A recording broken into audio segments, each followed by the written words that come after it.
Katbalugan. Opo. Kayo po? Basay. Sa? Sa Basay ako. Basi. Ay, Basay! Ano apelyido nyo? Oo, dinadaanan yung sa inyo. Punta dito sa Di, mula Manila. din ka mo Basay, sir? Ay, sorry.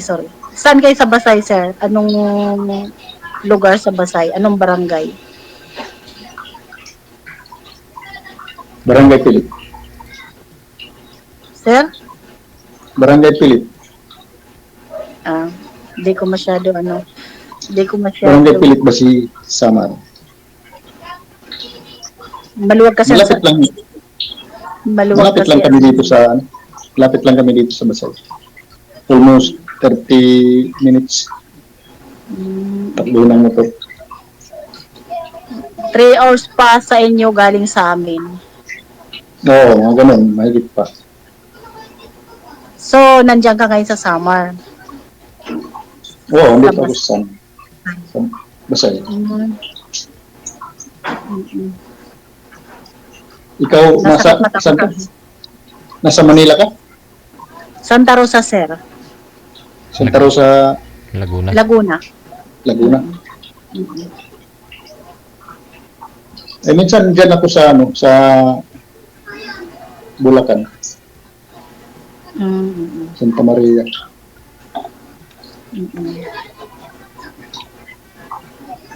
Ano ang ginagawa mo dyan sa Santa Rosa? May bahay na ako dito, sir, sa Santa Rosa. Matagal na ako hindi na uwi dun sa Samar. Simula nung mamatay mother ko, hindi na ako umuwi doon. Namatay ang father mo? Mother ko. Mother mo? Ang asawa mo? Nasa Pangasinan. Tagal na kami walay. Sundalo. Na-assign dati yun dyan sa Marabot. Diyan sa Basay Marabot. Tapos sa Basay mismo. 62nd. Kaya pala napadpad Sundalo siya, tapos baka hindi lang ikaw ang asawa. Ay, oo, marami. Meron tagayabong. Pero ako ang kasal. Kasal kayo? Pero, oo, 2 years lang kami nagsama siguro. Nung mapano sa akin, ay may anak na talaga siya, 3. Tapos, 2 years lang kami siguro nagsama. Iwalay na. May asawa na siya. Bago kayo nagsama, may asawa siya. Meron, 3. 3 anak. Ako, pangatlo na rin talaga nung nagsama kami. Wala, ano lang yun, parang siya kasi ang detachment commander sa amin noon. So, parang ano lang, kasi bata pa ako yun, 17 years old. Ilang taon na kayo niwalay? Matagal na, 6 months pa lang yung bunso ko eh. Eh ngayon 30 na yung yung bunso sa kanya. 30 years old? Sir, 30 na ang bunso mo?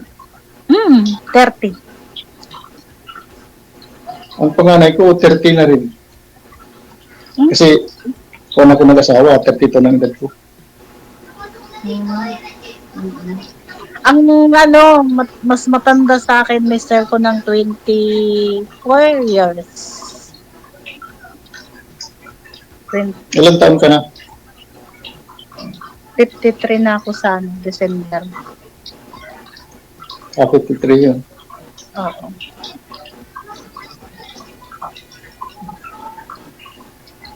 Ikaw? 62 na ako. So, bale, ang ang misis mo, taga dyan din sa Basay. Hindi, taga-Iligan. Layo. O kasi, nung nasa barko ako, may biyay kaming Iligan noon, Inti Island ako. Doon kami nakita sa lugar nila, sa Iligan. Mm, mm, mm. So, ilan na lang? Nung international ako, hindi ko alam na niloloko na pala ako. Ano rin pala. Mhm. Ganun talaga, hindi pinagsasama yung ano, yung... By the way, ma'am, kamusta ho kayo nang nakausap niyo po? Ay, sir, ito nga pala. Hmm. Tumatawag naman si Rolando Gateles. Gateles taga Isabela, sir. Hmm. Sir DJ, taga Isabela yun siya, di ba? Yung lagi ang kunikwento niya yung girlfriend niya. Mhm. Nung nakaraan, tumawag. Sabi ko, sige, tawag naman yan, nagbe-message. Sabi ko, wala akong sa mood, sorry, sabi ko gano'n. Tapos nung Sunday ba yun, tumawag. Nandun ako sa kaibigan ko. Ilocano din. Kaibigan ko taga-Tarlac. So, nag-Ilocano sila. Hmm. Sabi ko, ito yung nakausap ko dito pa ako kay Sir DJ. Parang ano nga siya, sir, yung parang hindi mo talaga kasi parang isip bata. Basta wala. Tapos in tamang-tama, nagkakantahan kami nung kaibigan ko. Nagkanta yung kaibigan ko ng Ilocano. Kasi, na para magkaintindihan sila. Sabi rin ng kaibigan ko, ano ba yan? Parang sabi ko, nga Kaya sabi ko, nung tumawag ka ako, pag ilang beses na tumawag, nag-chat, ay sabi ko, sorry, busy ka ako, hindi ako ako. Kasi ayoko makipagpalitan din sa sa mga ganyan na wala naman parang, aywan. In short, hindi mo gusto. Hindi sir talaga, kasi siya, basta kakaiba siya, parang matured. Parang matured pa ako mas matanda din siya Basta mo naman sa kanya, di ba yung kahit nung nag-uusap kami noon. Nung pagkatapos tayo mag-usap, hindi ko naman siya talaga minessage or siya lang ang nag-message sa akin. Pero hindi ko nire-replyan nung nakaraan lang. 2 beses ko pa nga lang siya sinasagot sa tawag. Yun. Tapos hinihingi yung Facebook, Messenger, gano'n. Sabi ko, wala, hindi ako at saka hindi rin naman kita ma-entertain kasi pag nasa trabaho, tapos pag uwi ko, yun, kailangan matulog na kasi kinabukasan maaga ang pasok. Kasi nga hindi mo type. Kasi kung gusto mo yan, bigyan mo ng time mo, Hindi, sir, kasi ganito. Siyempre, tayo di ba? Yung parang, hindi naman sa parang, mas mahirap pa sa akin. Okay. Siyempre. Di ba sir? Kasi siyempre ako sa totoo lang. Kahit ako nagsulo ako na napakatagal nagsulo ko kasi maliliit pa anak ko. Kumbaga hindi ko naranasan na basta alam mo na yun. Siyempre kaya tayo parang may katuwang, di ba? Pero kung lang din naman, ay wag na. Para pa, di ba? Ito si Sir, si Manho ito. Sigurado maraming ipon. Hindi rin yun, mas gusto ko pa kami yung parang magkatuwang lang ba sana. Kaso siya, kasi, parang isip bata nga, parang wala lang siya kausap, yung tawa ng tawa, tapos, ganun. Kita mo naman noon, di ba? Kaya hindi rin, di ba, hindi ko nga tinapos na makikipag-usap, kasi sabi ko, sige, kasi, uuwi na rin ka ako, mamimili pa akong paninda ka ako. Hindi natapos yung pag-uusap namin noon, Iyon. Makaho ito kay Sir. Kayang-kaya kabuhayan ito. Okay lang. Kasi malakas pa naman ako. Nagtatrabaho pa rin naman ako. Saka hinihintay ko lang masalin sa akin yung pension. Hinihintay ko lang hindi ko lang nilalakad pa Tinatamad ako maglakad buhay pa naman siya Yung asawa niyo, ma'am? Oo. Buhay pa pero yung parang hirap na. Naalala ko marami hong naging asawa yung mister mo, pero ikaw po talaga yung pinakasalan. Oo, sir. Marami. May mga anak siya. Pero yung anak niya sa una, ako ang tinatawag na mama. Kahit nung nakaraan nga, yung isang anak niya nasa Dubai, tawag sa akin, pinakapanganay niya. 44 na rin ang edad. So, sa akin talaga, kasi nung nung nagsama kami, parang hindi ko naman sila pinagmalupitan. Yung 3 na yun na anak niya sa una. Unang napangasawa niya, ganun. Kaya hanggang ngayon, ayos naman relasyon namin pati sa mga sister-in-law ko. Okay naman. Ayan. kilalanin mo si sir. Baka ho, siya na ho talaga yung nahanap mo, ma'am. Oo nga, taga ano pa ito, parang taga sa amin din mismo. Sir, ano lang, 3 hours galing sa amin hanggang sa kanila sa Basay. Sa kanila yung malapit na San Juanico Bridge. Mm.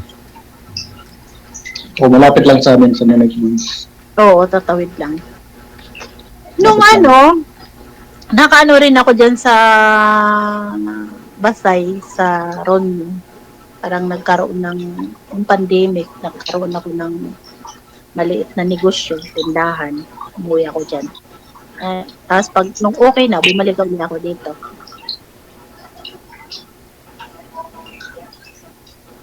Ayun, ilan ang anak mo?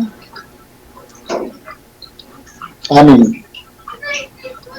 6, tapos siya ngayon, may anak na siya ngayon 2, doon sa sila sa akin ang kasama. Hiwalay lang kayo. Oo, hiwalay. Hiwalay yun. Pero kasal Hiwalay. kayo. Kasal kami yun.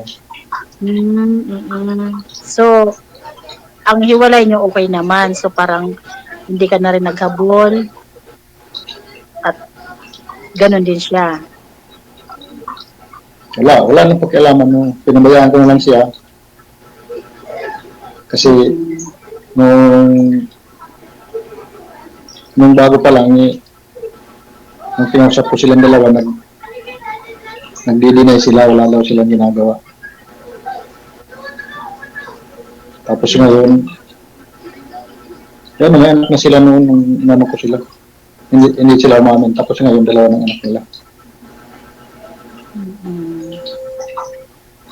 At pinabayaan ko na lang sila, hindi na ako nag Bale, ano lang pinagkakabalan mo dyan ngayon sa atin, sa Basay, sa Samar? Ito, balik sa kuwan. Balik sa lupa.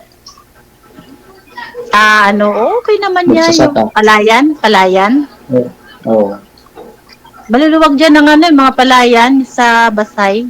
Di tulad sa amin, bundok, kabukera naman. Yung Oo. matatarik ba, yun sa, di ba alam mo yung pugas, di tulad sa palayan na tanim din.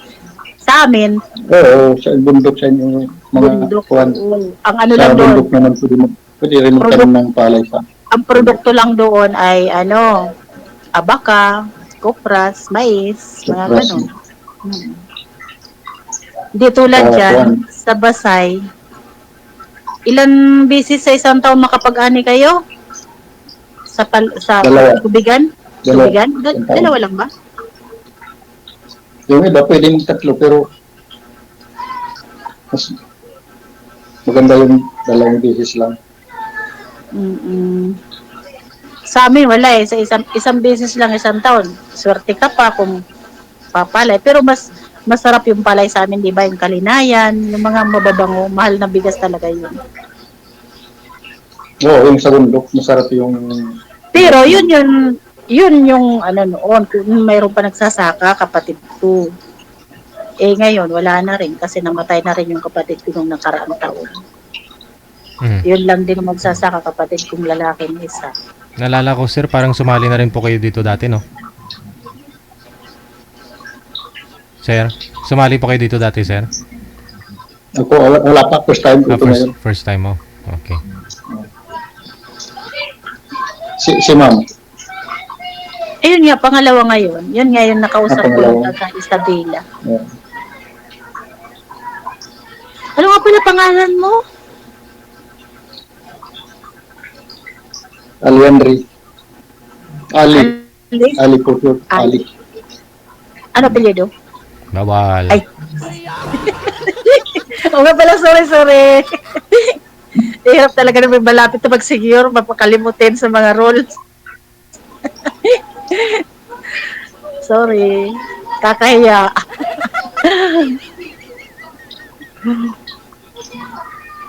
Kahit naman di sabihin, Ha? madali naman makilala. Kahit naman di sabihin, makikilala naman. Oo nga. Minsan nagagawi ako dyan sa Basay. Tacloban noon. Pag nauwi ako kasi mura-mura dyan sa Tacloban ng yung mga tuyo, yung daing, tas pusit. Noon, nagbabiyahe pa ako kasi dinadala ko dito sa Maynila. Nung mura Sa pa. Katbalogan, meron naman dyan mga kuwan eh. Oo, Meron naman sa dyan mga daing Katbalogan. Oo, ngayon sa Katbalogan marami, mura tuwing Sabado, may tabo sila. Yung tinatawag na tabo, palengke, pati sa Gandara. Pero kaso hindi naman na kasi ako nag-uuwi, hindi tulad nung na ano, halos monthly. Namanhid pa ako.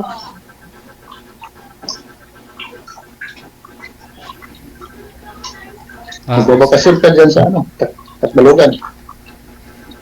Matagal na nga, hindi ako Diba? nauwi dyan. Gawa nung ano. May bahay pa kayo dyan. Ang ano ko talaga, ang lugar ko talaga, Matuginaw. Kasi yung Matuginaw, hindi masyado kilala. Kasi papasok yun siya eh. Pero, nandyan din kamag-anakan ko sa Katbalogan, mga Diaz. Malapit lang sa Katbalogan. Oo, Katbalogan talagang ano yan, nadadaan ng papunta sa inyo, papuntang Tacloban. Namanid pa ako. Sa ngayon po ma'am, anong gusto niyo sa isang lalaki bukod sa mabubuhay ka? Yung edad po ni sir, pasado po ba sa'yo? Oh, mas gusto ko ngayon sir yung ano, kasi sa totoo lang ayaw ko ng mga mas nakakabata, gusto ko mas nakakatanda, 70, 60 pataas. Hmm. Kasi kumbaga ano, kahit nung kabataan ko, Hmm. yun ang gusto kong edad ng mga ganun mas matanda. Kaya pala ginusto mo yung asawa mong sundalo, no? Sir, sa totoo lang, parang hindi nga talaga ako niligawan noon kasi Oh. kumbaga, Ikaw nanligaw. ano lang, hindi, yung parang persa lang, sir, kasi sa probinsya sa amin, sir, DJ, Hmm. pagka once yung hinawakan ka lang, or inakbayan, or hinalikan ng bigla, Hmm. Yun na yun.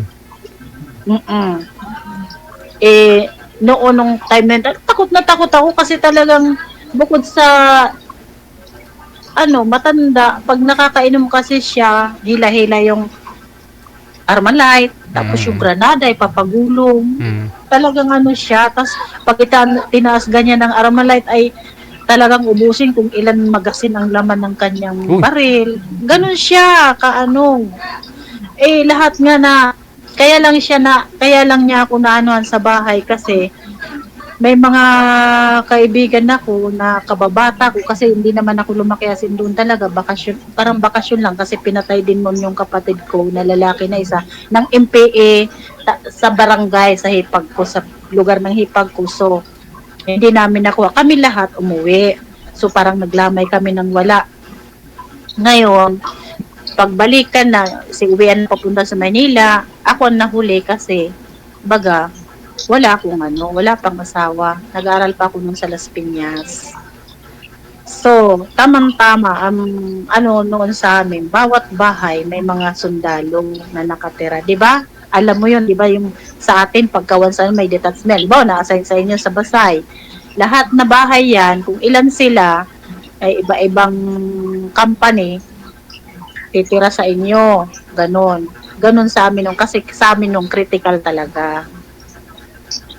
Yun. Eh, siya ang naano sa amin, detachment commander. So, parang ligaw-ligaw. Eh ako, natakbo ako lagi pagka once nakita ko na yun. Isang beses, yung mga tatlong kaano ko, babata, nagpunta sa bahay. Kami nagkukwentuhan. Eh, nung makita na papunta yun siya, tumakbo yung mga kaibigan kong lalaki, mga kababata. Ako kayo naiwan. Pagdating talagang inakbay na agad ako, hinalikan, ganyan. Eh, wala kasi mama ko na nagpapaani noon ng pananim. Oh no. Yun na yun. Tapos may mga kasama kapitbahay namin, nakakita, ganyan. Umiyak ako ng umiyak nung time na yon. Tapos, sige, sabi niya, ganito, gano'n. Pwede mo ako patayin kasi ganito, gano'n.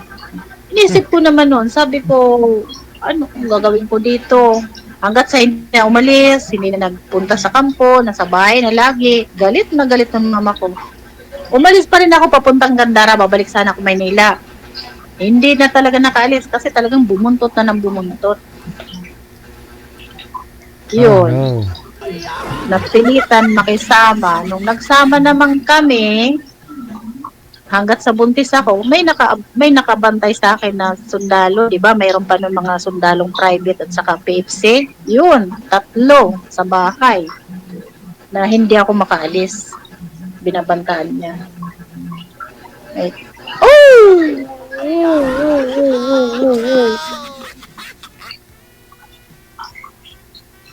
Delikado pala yung ex mo, baka balikan ka noon. May baril daw dala. Wala na. Tingin ko yung nag-OO si ma'am, lubat po yung cellphone niya.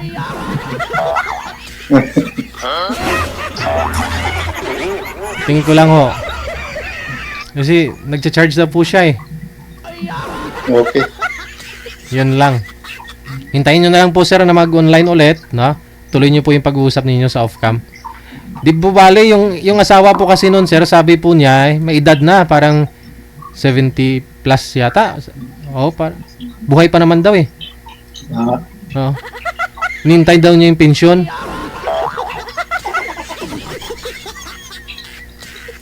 Sige po sir, no? Connected naman na po kayo, tuloy-tuloy lang ang usapan. Maraming salamat. Sige, sir. Wanted, sweetheart. Ikaw ba ay malungkot? Walang makakausap at nag-iisa? May programang para sa'yo. Wanted, sweetheart. Wanted, sweetheart. Byuda, byudo, iniwan, single mom, single dad, single tita, single tito, single lulo, single lula. Basta nasa tamang edad, 18 pataas, pwede kang sumali. Basta walang sabit, walang asawa, walang girlfriend, walang boyfriend, walang ka-LDR. Pwede kang sumali. Sa mga gustong sumali, install lang ng Viber or Emon application sa inyong mga cellphone. Gumawa ng account at kung ready na yung account mo, hanapin ang aming account, Digigel OFW Emotion, sa pamamagitan po ng aming ID na +63 961 3560194. I-PM mo sa amin ang pangalan mo, edad at saka lokasyon para amin po kayong mahanapan ng inyong kalugar, kaedad. At malay mo, siya na ang matagal mong hinihintay. Makakasama sa hirap at ginhawa. Wanted, sweetheart. Wanted, sweetheart. Gabi-gabi mong mapapanood at mapakinggan. Alas 7 hanggang alas 10 ng gabi. Dito lamang sa Gel FM 98.7. Powered by OFW Emotion TV Radio. Wanted, sweetheart. Wanted, sweetheart. Wanted, sweetheart. Paalala, mag-ingat sa mga scammer. Check this out.